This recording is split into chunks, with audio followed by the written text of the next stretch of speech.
Hello, everyone. Welcome to Holy Marriage Blessing, the podcast ministry of True Parents Way. I'm your host, Tyler Hendricks. Today is the day in the United States which we call Thanksgiving. And yesterday I heard a radio broadcast about the observance of this day on the part of the Native American people, or at least one tribe of the Native American people, who call this day the day of mourning. And this is the tribe or nation, if you will, who descended from the people who lived in Massachusetts, what's now called Massachusetts, at the time of the Pilgrims' arrival. And they gather, even up to 2,000 of them apparently, on Thanksgiving every year, and this has been going on for 49 years, to mourn the arrival of the Pilgrims, of the Europeans. And the story is that there was a village, a settlement of these people there at that location, and as Providence would have it, from the Pilgrims' point of view, or as tragedy would have it, that there was a terrible disease that swept through that village just prior to the arrival of the Pilgrims, wiped them all out completely, and there were none left. They were just decimated. And so there were no Native American, there were no peoples in that area where the Pilgrims arrived. And the Pilgrims saw it as a sign of God. You know, there's this village here, there's these, broken down, abandoned homes, but there's no one here. God has prepared this place for us, and they built the Plymouth colony there. From the native point of view, from the people's point of view, it was a tragedy that they had the disease in the first place, and then suddenly these people arrived and settled down on their land. So they call it a day of mourning, a day of mourning. And when I heard that broadcast, of course, what came to my mind was the words of our true father, of Reverend Sun Myung Moon, called by Jesus and led by the Holy Spirit to come to America. And in 1973, actually at the same time, within a year of this event, or this commemoration being launched by these people, the native peoples, virtually the same year, here's what True Father Reverend Moon was saying when he traveled around America. He talked about the Pilgrims. He talked quite a bit about the Pilgrims, and he admired them. But he did so in a qualified way. Here's what he said: as the population of the settlement grew, referring to the Plymouth settlement, as the population grew, they ultimately pushed native peoples away to enlarge their own colony. Of course, this land did not belong to the new American people originally. The land already possessed inhabitants, and the Pilgrim settlers were invaders from that point of view. Why then did God give these settlers their great chance? Here is my interpretation. God sided with the settlers because it was in His plan. In addition, these Pilgrims met God's requirements and truly demonstrated an unwavering faith in God. God could not help but give them His promise and fulfill that promise. The end of quote. Now, there was no one else in America saying this kind of thing. The Christian people of America, who are supposed to be compassionate, embracing, beyond nation, etc., beyond race, etc., they don't say this kind of, they never think back to, gosh, how did the Pilgrims settle there? What happened to the people who were living there? But true father from the East, an Asian man, and originally the natives of this continent came from the East, were Asians. He connected to them. And then he continued, here's what he said. America's existence was according to God's providence. He was God's providence for that land to be opened up and for the Pilgrims to arrive. God needed to build one powerful Christian nation on earth for his future work.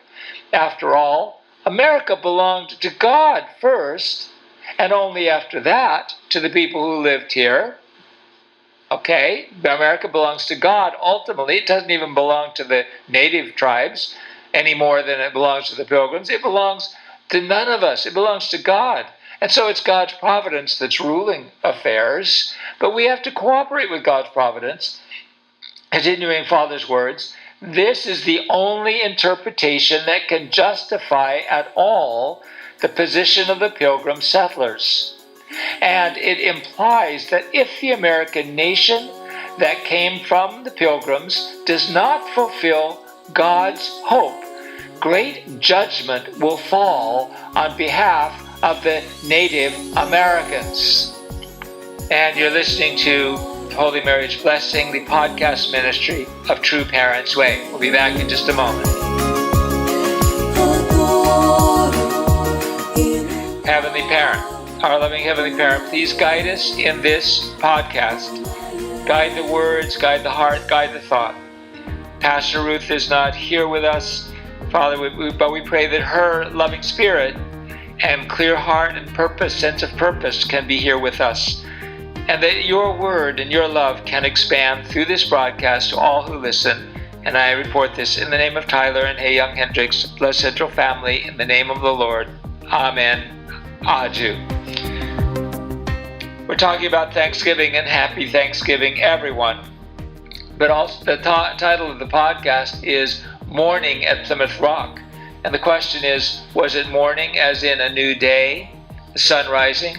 Or is it mourning over, out of sorrow over the failure in God's providence? Let's give some attention to the background of the Pilgrims, because this connects to what our true mother, Dr. Hak Jahan Moon, called by Jesus, led by the Holy Spirit, the message that she gave in her speeches and talks in America over the last week. She talked about the Pilgrims, and she also talked about the King James Bible. She refers so often to the King James Bible. And I wonder why King James, who translated, or he commissioned the translation of the Bible, which took place in England, 1611, in the midst of the Puritan movement. And the Pilgrims were Puritans. It was a small sect or group of congregation of Puritans. And they were called Pilgrims because they were wanderers. And of course, there's the famous Puritan book called Pilgrim's Progress. We're all pilgrims on this earth. We're all wandering. We're all trying to make our way on a path to God and to heaven. We're pilgrims. And this particular group of Puritans was called Pilgrims. But it was within this ambience and the Puritans, there were strong Puritan scholars at Cambridge and Oxford, who were among the translators who developed and established the King James Bible, as well as mainstream Anglican Church of England scholars as well. Back then, I guess everyone was Church of England, but there were Puritan factions in the Church of England. But True Mother really raises up this King James Bible. And I think the reason is that she respects the power of the printed word. She probably grew up on the translation of the King James Bible. And she was True Mother was in an ambiance or an environment of these strong spiritual churches in Korea, waiting for the second coming and reading the Bible, reading the translation of the King James Bible. She knows the power of the printed word. She knows the power of a great translation. And because this translation of the Bible, it enlightened, illuminated the English-speaking world, including those Puritans and Pilgrims. They brought it to America, and they're reading the Bible all the time. Myself, I have ancestors, and even to my grandparents' generation, which would be back in the late 1900s, late 1800s, early 1900s. My father grew up through the 1920s, 1930s. His family, this is in Northern California, folks, read the Bible all day, every Sunday. This was their activity on Sundays, read the Bible. And every Sunday, all day. The Puritans named their children with biblical names. I have ancestors named Moses Tyler and Job Tyler, all right? And Christian or biblical virtues, faith, hope, charity, prudence, etc. And they adopted and tried to practice biblical values, and not just the New Testament, the Old Testament. These folks were really into the Old Testament. And what do they draw from the Old Testament? Not just the prophets, not just Jeremiah. They went back to Moses. They went back to the Israelite nation. God, through Moses, designed a nation. And he made the design for a nation. And at the core of the nation in the Bible is the family. Families and tribes. As for me and my house, me and my family, it was family by family and lineage. This was what the Pilgrims and Puritans read about and tried to emulate. Not just heaven in heaven, the spiritual salvation through the cross, but bringing heaven to the earth, living in God's nation. This is where America is a new Israel. This was a saying, self-recognition that we are a city on the hill, to use a biblical, a New Testament expression. And I'll just give a couple of examples of the family orientation. All people lived in households.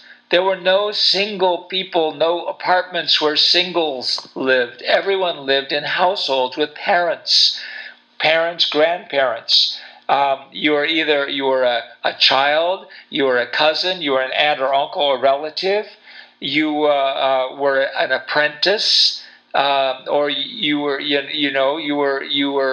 learning the trade of that household, and so you went from another family. But everyone lived in a family until you got married, and then you started your own family. So it was a household, family-centered society, and they recognized that the church is the center. The family is the center of the church, and the family is the center of the state.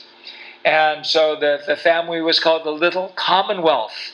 And that's why they had just one vote for every household.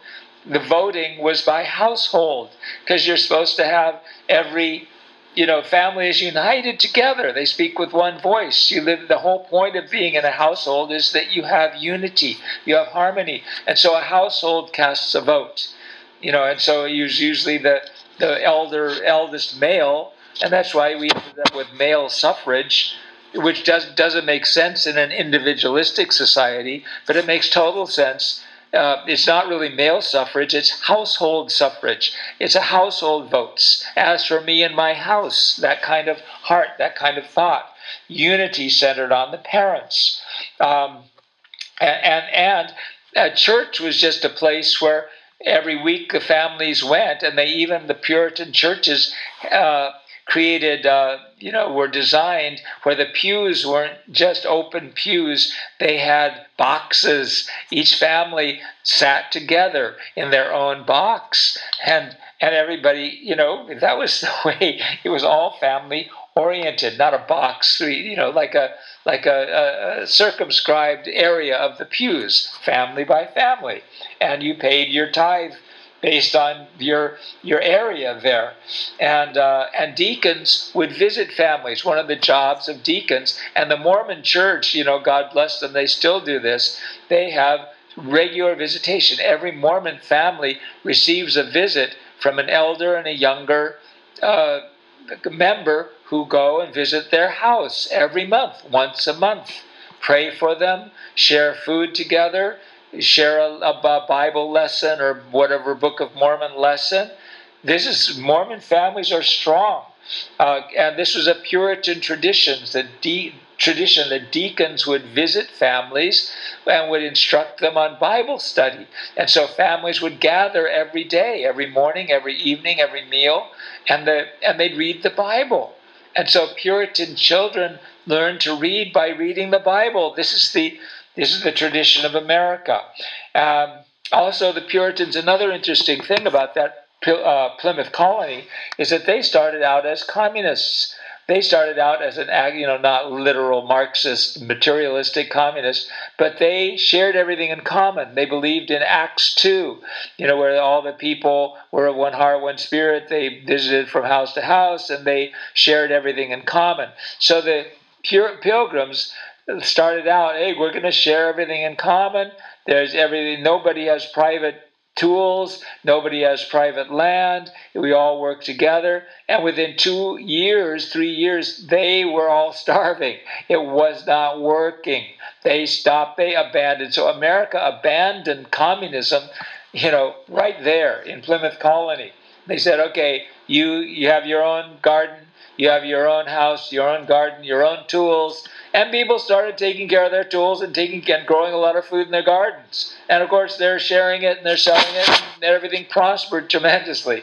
So that was where America rejected communism, and that spirit, not just the philosophy of Marxism, but the spirit. The ownership of your own land, your own garden. Why do we have daylight savings? It was introduced so that people who are working in offices and factories, men normally, can get home and there's still light so that they can tend to their gardens. It's all about a garden-centered society. It's all about a household-centered society. And so they rejected communism. They also separated church and state. The Pilgrims were separatists. Most of the Puritans were not. They believed in the unity of church and state. You've got one church, one state. So the folks who ended up in Boston, John Winthrop's group, they just had one church. You got to be a Puritan. So they actually hung some Quakers who were just sort of insisting on things, which is not good, of course. But that broke down. But that was their philosophy. But the Pilgrims in Plymouth believed in the separation of church and state. And so they also were the pioneers. So when True Mother talks about the Pilgrims, she's talking about the Bible, she's talking about households, and she's talking about freedom of religion. Okay, separation of church and state, visiting the families. Another thing, going back to the Native American issue and Thanksgiving, is that the Pilgrims actually evangelized the native peoples who lived in their vicinity. Yes, they expanded. Yes, they took over the land. Yes, they will be judged. We will be judged. America will be judged, not just white people, all people in this country who stand on the foundation of the Pilgrims and Puritans who believed in God and lived for the sake of God, and who God allowed to advance and to take over this land because it was His providence. Anyone who comes here is now part of God's providence, and has the same responsibility. But the Pilgrims, the Puritans, invested a lot in evangelizing the native peoples. They created schools. They educated them, not just in the Bible and Christianity, but in reading and writing and trades and crafts and all kinds of, what was basically European culture, which was quite advanced, Christian culture, Christian society, which led to the flourishing of this nation.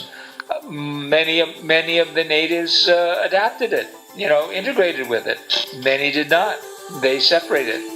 And you're listening to Holy Marriage Blessing, the podcast ministry of True Parents Way. I'll be right back. Now, was this separation the fault, or the idea of when there's a separation, it's two parties that are separating. It's not just it's both sides. They could not harmonize ultimately. I mean, the bulk, I mean, certain, of course, segments, cutting edges, ends of the bell-shaped curve could integrate, but the bulk of the populations could not. The Pilgrims, the English people, it was just too different. It was just the two cultures were too different, and at that time, neither side could transcend their own cultural ways, their own habits, their own customs, their own viewpoints. And so there was separation. And as in the bulk of history, human history, separation is the story, and the stronger take over. And God supported the stronger one, the ones who, the Europeans, and they expanded. And they expanded and expanded and more and more and more, and it became a history of mourning, which is what we call Thanksgiving. We look at the positive side. They believed in God. They were thankful. They were grateful. Part of what they were thankful for was that there wasn't anybody around to impede their desire to colonize this world. And they offered it to God. And True Father said, as long as they were centered on God, God could bless them, and God could bless and God could actually bring unity. But unfortunately, they were not that centered on God to be able to embrace their brothers and sisters whose skin of different color, skin and different language and different customs. They ended up being Europeans, and the wisdom, what wisdom and insights and skills and heritage of the Native Americans, was lost on them, and there was no appreciation, there was no unity, and this continued for hundreds and hundreds of years until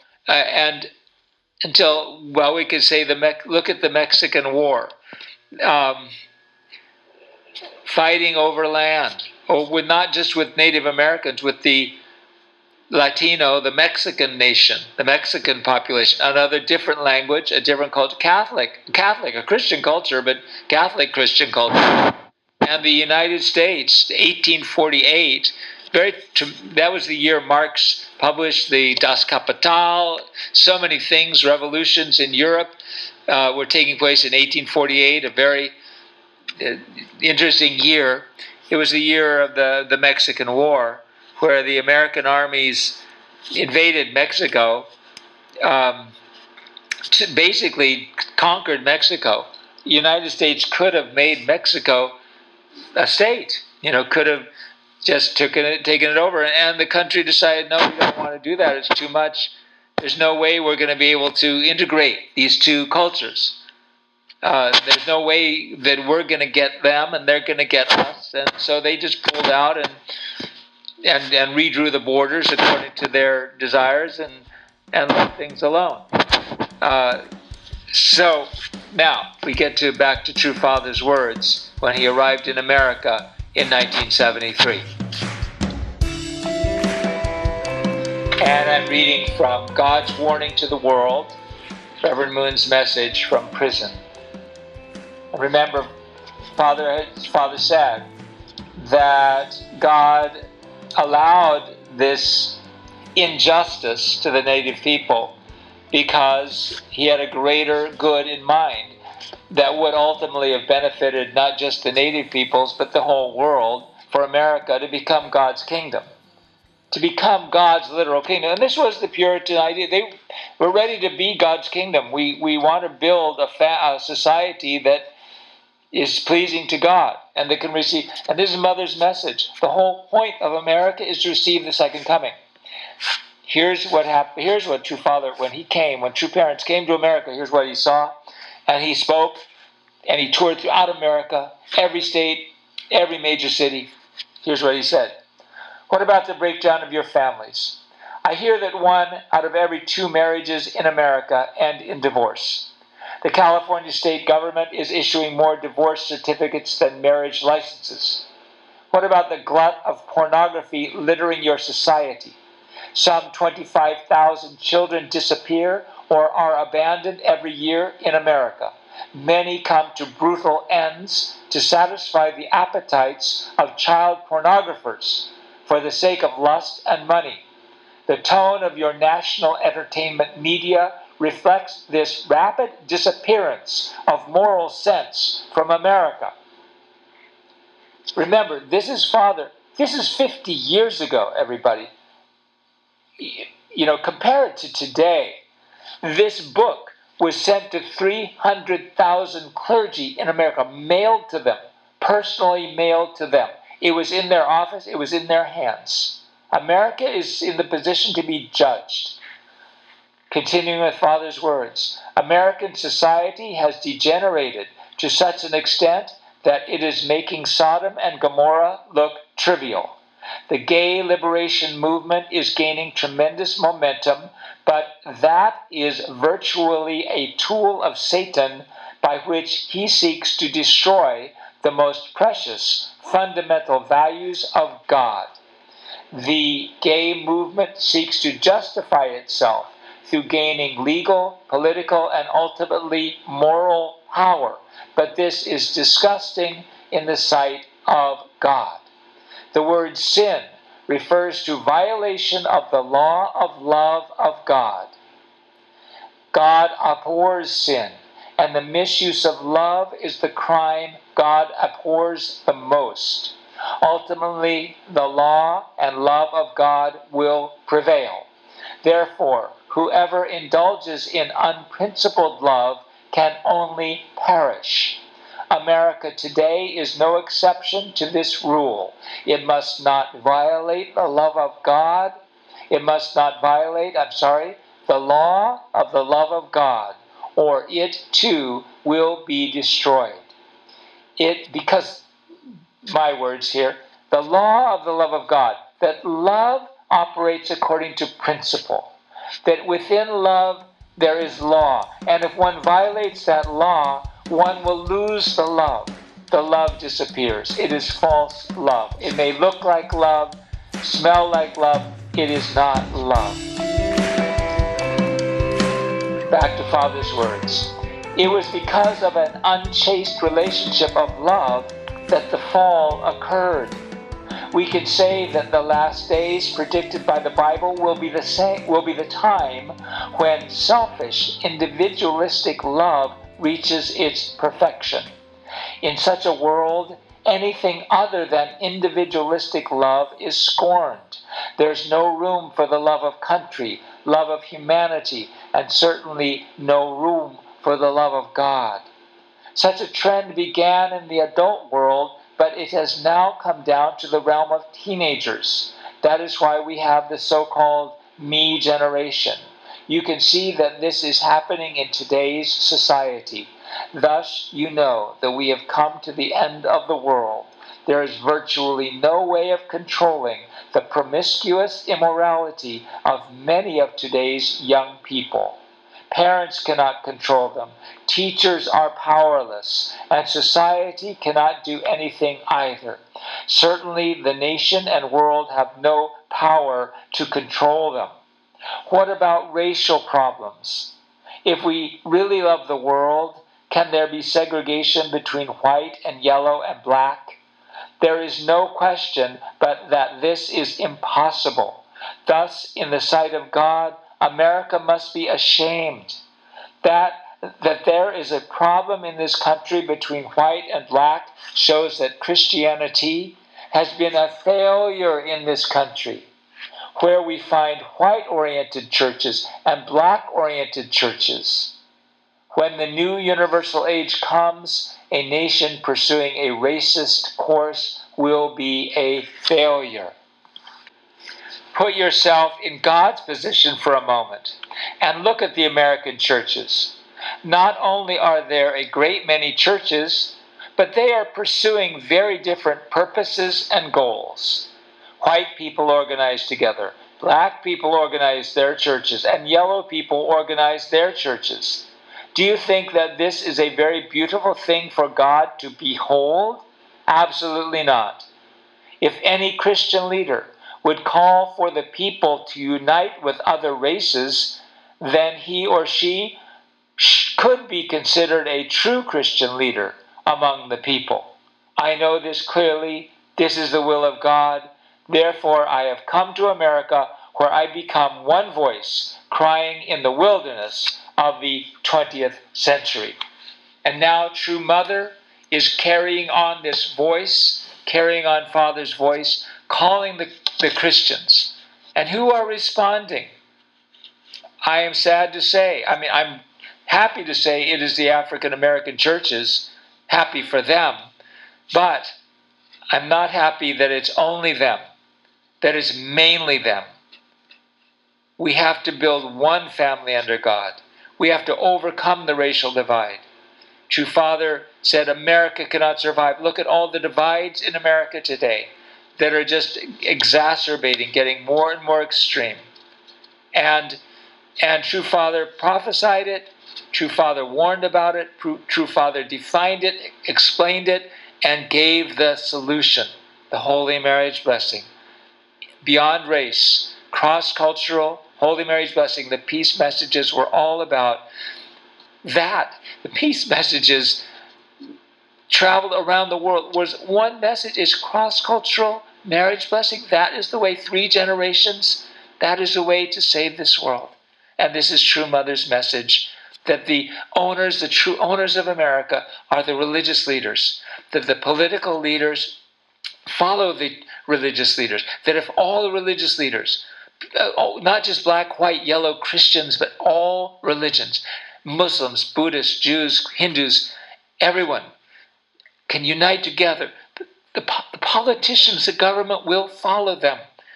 If we can make unity as religious people, as Christians, as spiritual people, the government will follow. And the nation can be one family under God. That's why the churches are the owners of America. And centered upon what?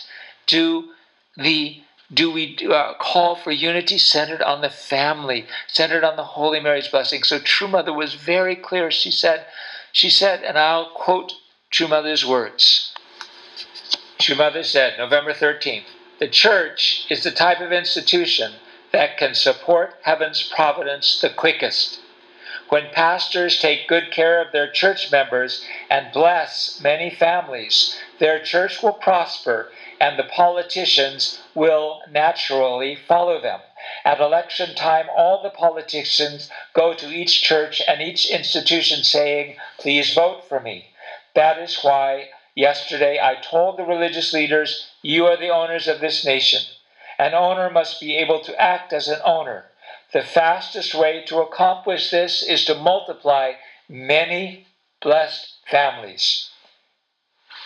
What would happen if all the citizens of America were in blessed families through the True Family movement? You would be able to influence the president. Therefore, in regard to heaven's providence, you are the very people who can determine how to advance and to act accordingly. So True Mother, just like True Father, crying out to Christianity, crying out to the churches, but on the foundation of True Parents, 50 years of ministry, 60 years, it's the holy marriage blessing will quickly save this nation. That's why we need to get out there, share the blessing, share the word, share the love.